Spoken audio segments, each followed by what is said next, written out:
नमस्कार मित्रांनो. MPSC combine गट कची जाहिरात आली आहे आणि त्यासाठी ॲप्लिकेशन भरणं सुरू आहे.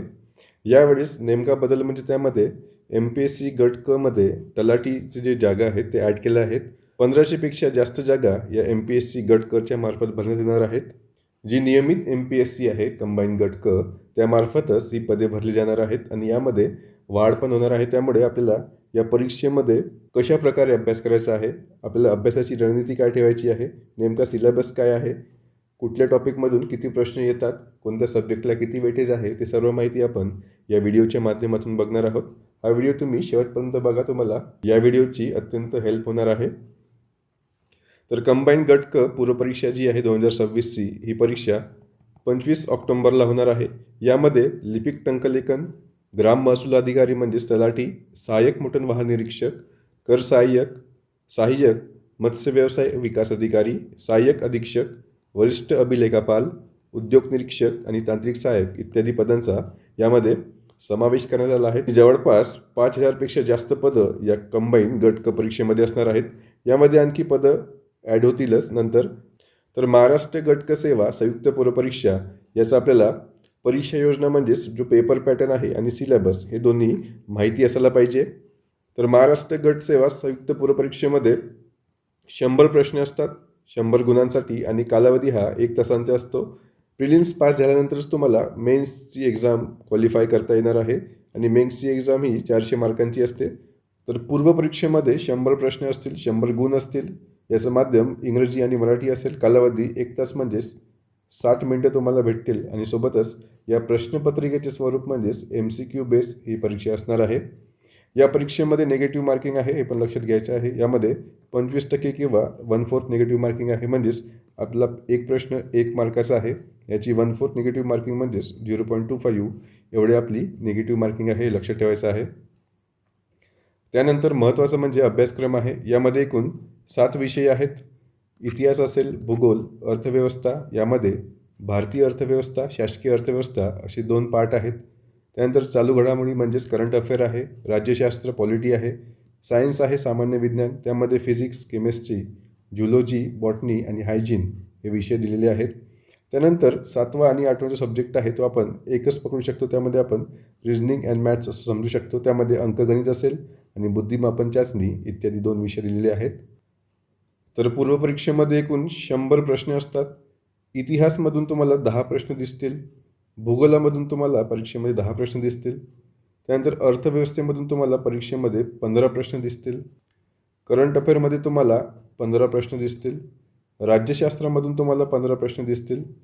सामान्य विज्ञान या विषयामधून पण तुम्हाला परीक्षेमध्ये 15 प्रश्न दिसतील आणि बुद्धिमापन चाचणी या विषयामधून तुम्हाला 20 प्रश्न म्हणजेच अंकगणित आणि बुद्धिमापन चाचणी या दोन्ही विषयां धरून तुम्हाला 20 प्रश्न दिसतील. अशा प्रकारे तुम्हाला परीक्षेमध्ये 100 प्रश्न विचारले जातात. या 7ही विषयांमध्ये जर तुम्ही अंकगणित, बुद्धिमत्ता चाचणी, सामान्य विज्ञान, चालू घडामोडी आणि राज्यशास्त्र हे 4 विषय जरी परफेक्ट केले तरी तुमचा कट ऑफ हा इझिली क्लिअर होतो. फॉर एक्झाम्पल करंट अफेअरमध्ये 15 असतील, पॉलिटीमध्ये 15, सायन्समध्ये 15 आणि मॅथ्स रिजनिंगमध्ये 20 प्रश्न असतात. त्यामुळे तुमचा जो टोटल स्कोर आहे तो 55 होतो. तर आपल्याला 1 बाय 1 हिस्ट्री असेल, जिओग्राफी असेल आणि इतर सब्जेक्ट आहेत त्यामध्ये कुठले टॉपिक महत्त्वाचे आहेत ते पण आपल्याला इथे माहीत असायला पाहिजे. हे मी सगळे PYQ ॲनालिसिस करून मागील 6 ते 7 वर्षाचं PYQ आपण ॲनालिसिस केलं आहे. त्यातून जे महत्त्वाचे रिपीटेड टॉपिक्स आहेत ते आपण या व्हिडिओच्या माध्यमातून देण्याचा प्रयत्न करत आहोत. तर इतिहासामध्ये आपल्याला 10 प्रश्न असतात. यामध्ये महाराष्ट्राच्या संदर्भातील आधुनिक भारताचा इतिहास विचारला जातो. यामध्ये समाजसुधारक असतील महात्मा फुले, डॉक्टर आंबेडकर, शाहू महाराज, महर्षी कर्वे याच्यावर दरवर्षी किमान 3 ते 4 प्रश्न तुम्हाला दिसतील. त्यानंतर 1857चा उठाव आहे, यावर पण तुम्हाला एकतरी प्रश्न दिसेलच. त्यानंतर भारतीय राष्ट्रीय काँग्रेस आहे, क्रांतिकारी चळवळी आहेत, यावर पण तुम्हाला दरवर्षी एक ना एक प्रश्न दिसतोच. आणि जे गांधीयुग आहे त्यामध्ये असहकार चळवळ असेल, सविनय कायदेभंग, भारत छोडो आंदोलन इत्यादी जे महत्त्वाचे त्यांचे आंदोलन आहेत त्यावर पण तुम्हाला दरवर्षी एक ना एक प्रश्न इझीला भेटतो. जर तुम्ही एवढे टॉपिक केले तरी तुम्हाला इतिहास या विषयातील जे 10 प्रश्न येतात त्यातील तुम्ही इझिली 5 ते 6 प्रश्न सॉल्व्ह करू शकता. त्यानंतर भूगोल आहे, यामध्ये पण 10 प्रश्न असतात. त्यामध्ये महाराष्ट्राची प्राकृतिक रचना असेल, नदी प्रणाली असेल त्यामध्ये गोदावरी, कृष्णा, भीमा, नर्मदा, तापी यांचा उगम कुठे होतो, उपनद्या, संगम यांच्या आजूबाजूचे डोंगर रांगा आहेत त्यांच्यावर माहिती आपल्याला माहिती असायला पाहिजे. त्यानंतर हवामान व मृदा आहे, खनिज संपत्ती आहे, कोणत्या जिल्ह्यात कोणते खनिजे मिळतात, उदाहरण चंद्रपूरमध्ये कुठले खनिज आहेत, सिंधुदुर्गमध्ये कुठले आहेत, इथे तुम्हाला मॅप बेस्ड प्रश्न माहिती असायला पाहिजे. आणि 2011ची जनगणना आहे, लोकसंख्या, घनता, लिंग गुणोत्तर, साक्षरता यामुळे तुम्हाला महाराष्ट्र आणि भारत या दोघांची तुम्हाला 2011ची जनगणनेचा अभ्यास करायचा आहे.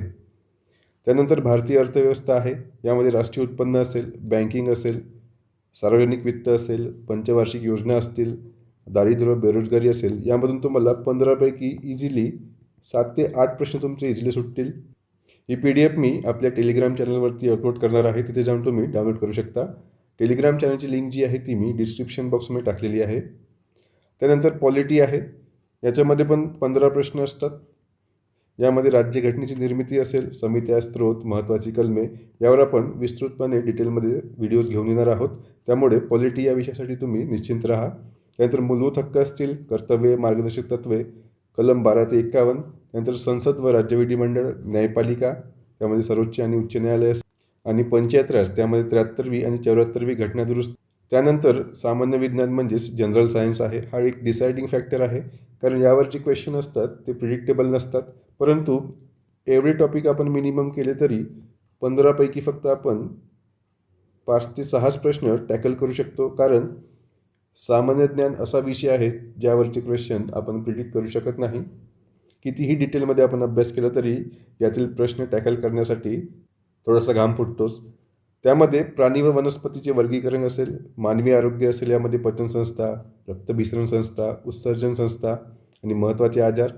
सायन्सवरती पण जे हमखास प्रश्न येतात ज्या टॉपिकवरून ते पण आपण व्हिडिओज आपल्या चॅनलच्या माध्यमातून 1 बाय 1 अपलोड करणार आहोत. त्यानंतर फिजिक्समध्ये असेल, लाईट, साऊंड, लेन्सेस आणि इलेक्ट्रिसिटी असेल. त्यानंतर केमिस्ट्री आहे, यामध्ये ॲटॉमिक जी रचना आहे, त्यानंतर ॲसिड अँड बेसिस सॉल्ट आहे, त्यानंतर मेटलर्जी आहे, इत्यादींचा तुम्हाला यामध्ये अभ्यास करायचा आहे. त्यानंतर अत्यंत महत्त्वाचा टॉपिक आणि यामध्ये अत्यंत कमी मार्क्स पडतात मुलांना, तो म्हणजे चालू घडामोडी आहे.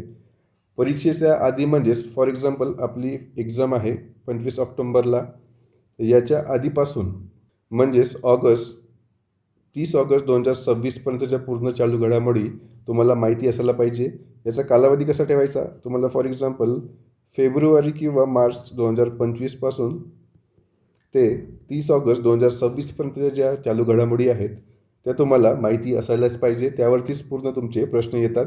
त्यामध्ये महत्त्वाचं म्हणजे पुरस्कार असेल, नियुक्ती असतील, क्रीडा असेल, योजना असतील, हे महत्त्वाचे टॉपिक्स आहेत. त्यानंतर मॅथ्स अँड रिजनिंग आहे, याचा दररोज तुम्हाला 1 ते 2 तास तुमच्या सोयीनुसार याचा रोजचा सराव करावाच लागेल.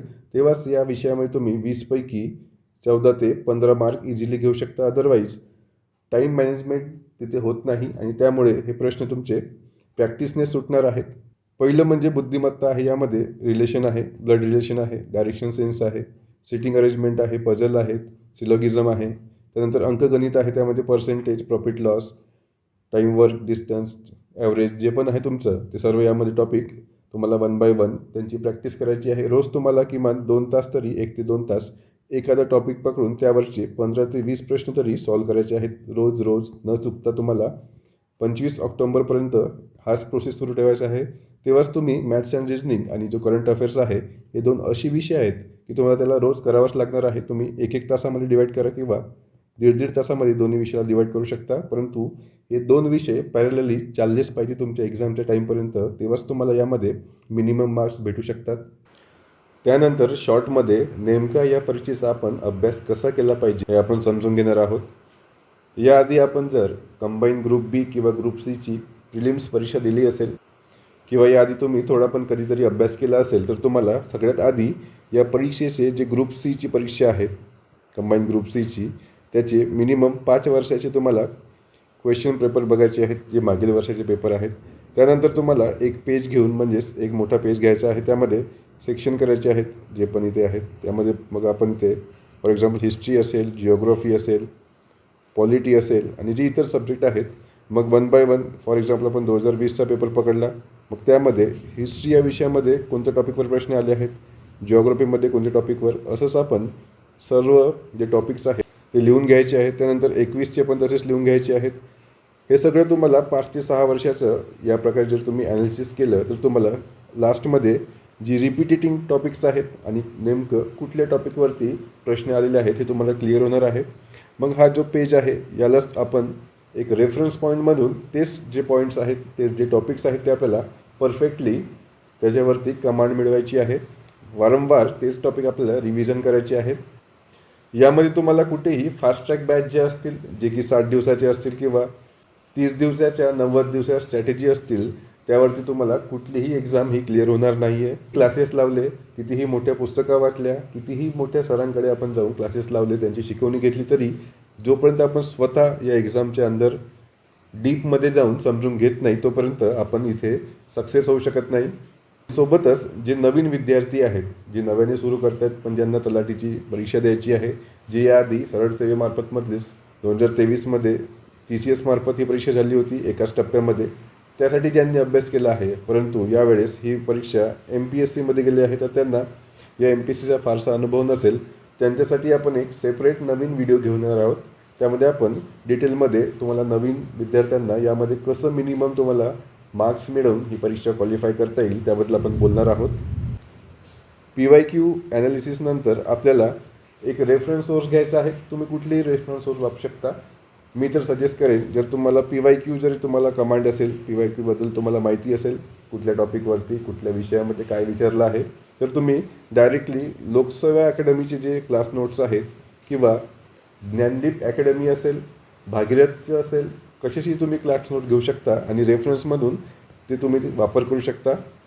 त्यानंतर डेली 2 तास तुम्हाला 2 ते 3 तास करंट अफेअर आणि मॅथ्स आणि रिझनिंग या 2 विषयाला द्यायचेच आहेत.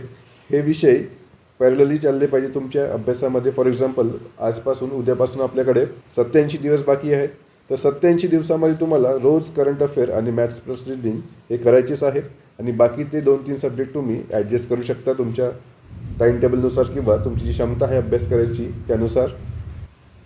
इतर माहितीसाठी तुम्ही ब्रेनसेट MPSCचं टेलिग्राम चॅनल जॉईन करू शकता. याची लिंक जी आहे मी डिस्क्रिप्शन बॉक्समध्ये दिलेली आहे.